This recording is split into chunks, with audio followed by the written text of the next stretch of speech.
Bueno, continuamos. Sí, invitamos a la licenciada Tatiana Pecheneski. Se titula la disertación Problemas de salud emergentes, cianobacterias en aguas y salud. Es licenciada en Ciencias Biológicas, coordinadora del grupo de trabajo sobre aspectos sanitarios de la presencia de cianobacterias en aguas del Ministerio de Salud de Nación. Bueno. Bueno, y como esto fuera poco, después de lo que escuchamos, ahora vienen las cianobacterias marchando.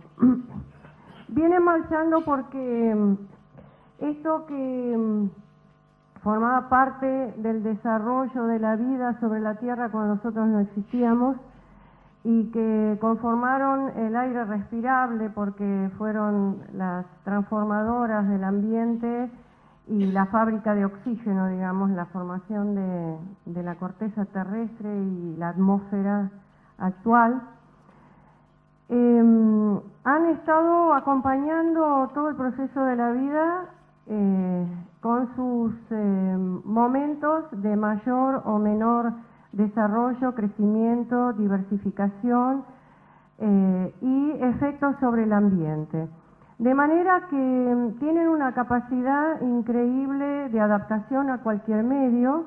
De hecho, tienen una característica de las más ubicuas, o sea que son algas verde-azules y también bacterias, o sea que tienen una nomenclatura, una taxonomía desde la botánica. Los especialistas ficólogos son los que se ocupan de su clasificación, pero últimamente, por todos los efectos que se está viendo sobre la salud humana y ambiental, también los bacteriólogos están peleando codo a codo y tienen su propia clasificación, así que ustedes los van a poder ver, son complementarias ambas clasificaciones.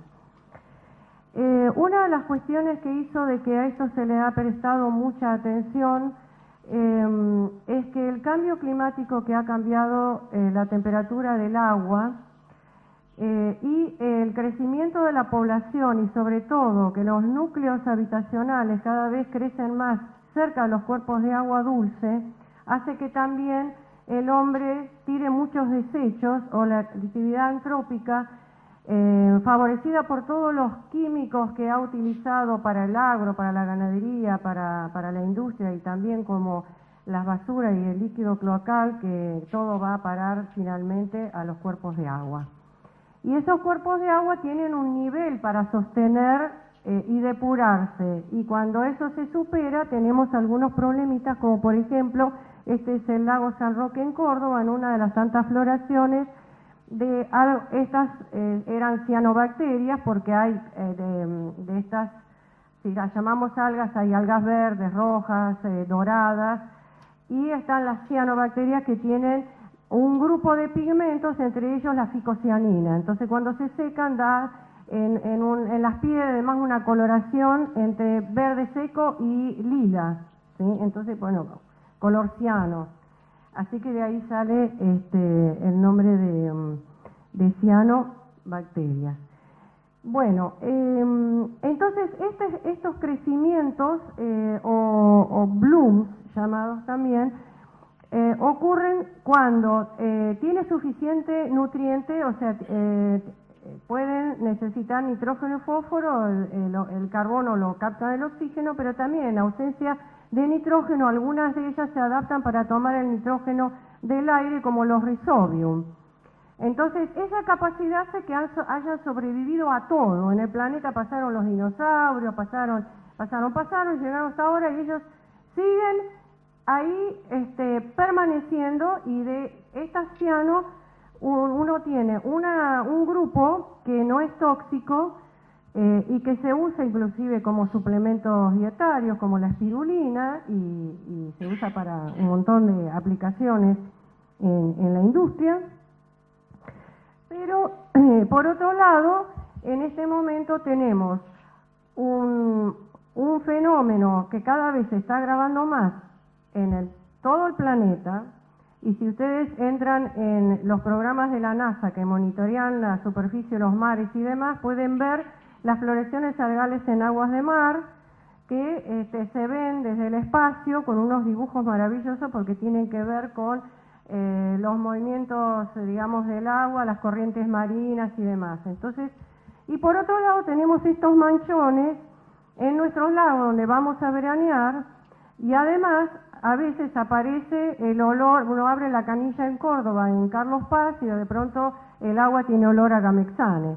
O sea, estas cianobacterias a veces pueden eliminar metabolitos que tienen olor pero que no son tóxicos, pero le puede indicar de que están las tóxicas también presentes. Pero en ese momento que sienten ese olor fuerte, que puede ser a pescado similar a pescado podrido o a moho o a gamexane, en algunos lugares han tenido suerte porque era con olor a rosas, pero no es el caso de la Argentina. Hasta ahora nosotros llevamos la de perder con el tema de los perfumes.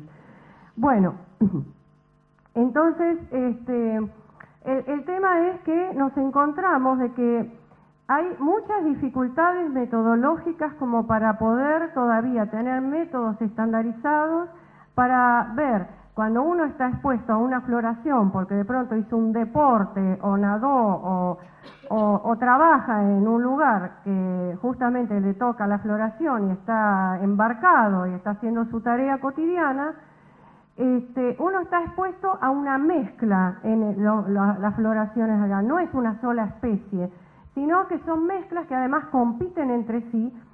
Y una de las cuestiones por la cual se supone, porque no se sabe muy bien todavía, por qué tienen esa toxicidad aumentada y por qué algunas de las especies se pasan información entre ellas, como las bacterias, y si antes tenían una sola toxina, ahora pueden tener dos. Y además, una puede ser hepatotóxica y la otra puede ser neurotóxica. Entonces, ante toda esa mezcla, todavía estamos con más preguntas que respuestas, sobre todo para el tema de la exposición humana. Entonces, poder hacer análisis de una mezcla que uno saca del lago para ver cuántas especies hay y cuántas toxinas hay, no existen todavía métodos estandarizados. Tiene que haber una floración muy fuerte donde más del 50% sea una especie que además es la dominante del planeta, que es la microcistis. Pero de la microcistis, y hay norma ISO-IRAM acá, o sea que hay una sola técnica como para hacer el análisis de la toxina, hay 100 isoformas y varían en la toxicidad, porque eso ya ha sido comprobado frente al efecto en animales, ¿no? Bueno, pasamos, por favor. Bueno, acá tenemos presente de las que tenemos en la Argentina vistas al microscopio, y esto cómo se ve en superficie. Entonces, esta es otra foto del lago San Roque. Justo por acá sale todo lo que tiene, toda el agua del San Roque sale a un río que después está la toma de agua para la ciudad de Córdoba para potabilizar. Entonces, nosotros, de acuerdo al uso del agua, vamos a poder tener una exposición aguda si es a aguas recreativas, porque nos metimos justo a andar en la moto de agua en medio del Bloom. Dijimos, ¡ay, qué bárbaro esta agua verde, qué lindo! Bueno, vamos para allá, sin conocer cuál es el posible efecto posteriormente, ¿no es cierto?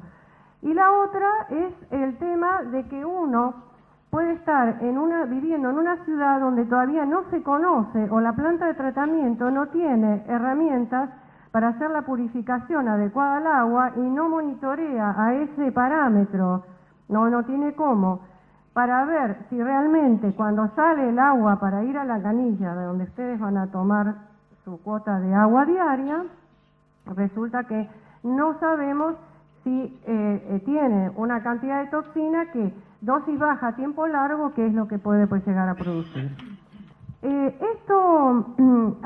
Esta foto del medio es la del lago Santo Grande, del embalse, que es la tapa de nuestro primer manual, que voy a dejar acá uno para el doctor Jerkovic, pero eso después lo pueden bajar de la página web del Ministerio, todo el material que produjimos sobre este tema.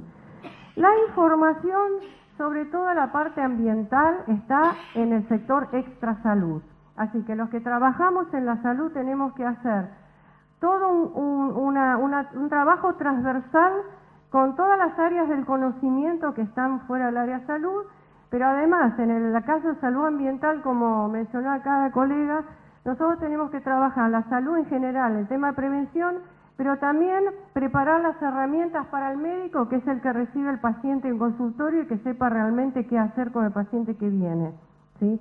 Porque el único caso bien documentado que está acá, un caso de Salto Grande, de un joven de 19 años expuesto justamente porque andaba en una moto de agua por el lago y estuvo durante un par de horas sumergido hasta el cuello en una floración, empieza con un síntoma como de estrés, el médico lo manda a la casa. Después vuelve porque parece ser que tiene una neumonía, le dan medicación para la neumonía, vuelve a la casa.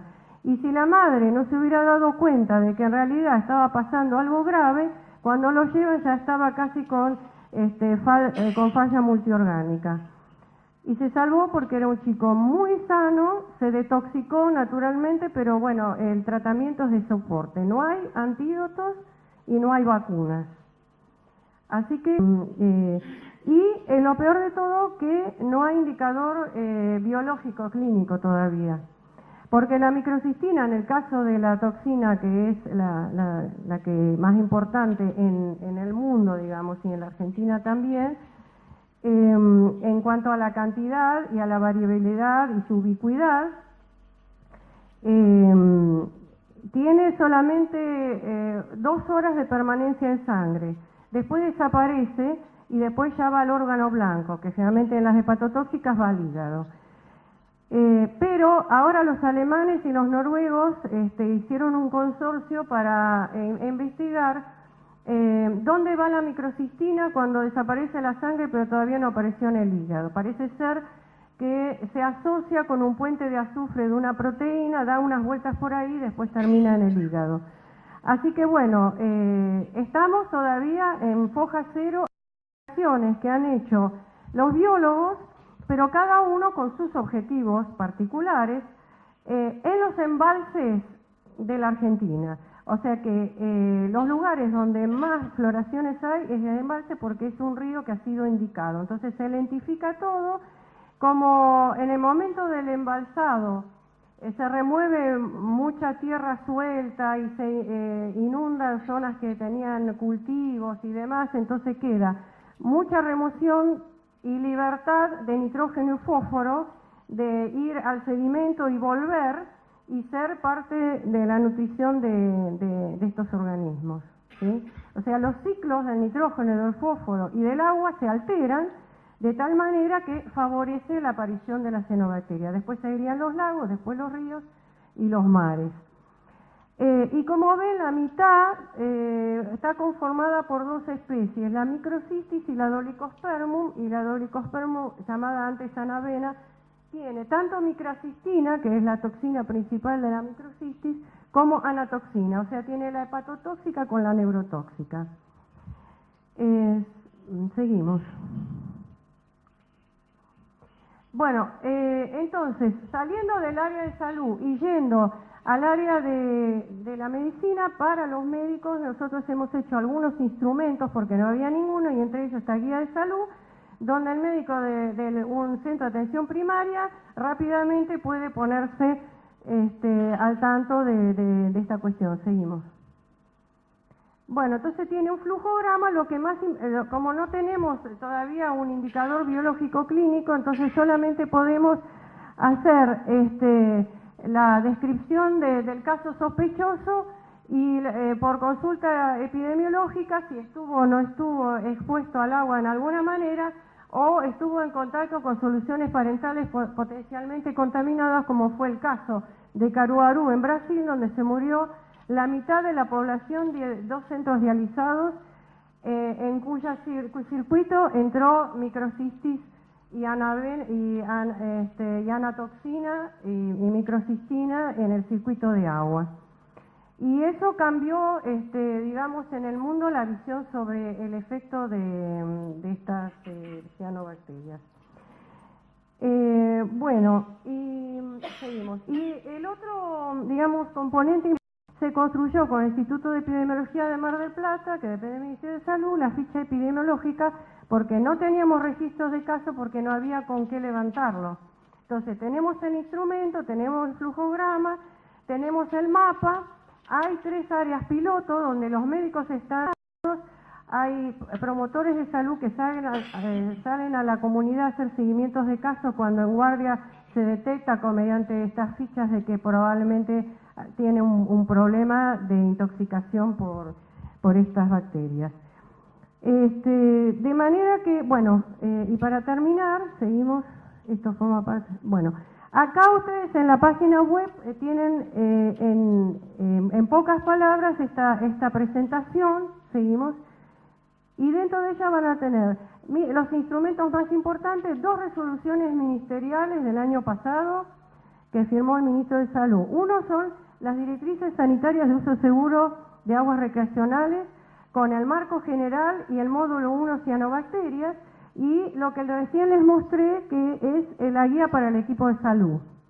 Después está este manual, y seguimos, y después hay un tríptico que lo pueden bajar igualmente, un ciano semáforo para poner en guardias o usarlos en las playas, o sea que hacer señalética, una cartilla también de preguntas y respuestas más comunes que tiene el personal de salud frente al problema, y el tema del animal centinela.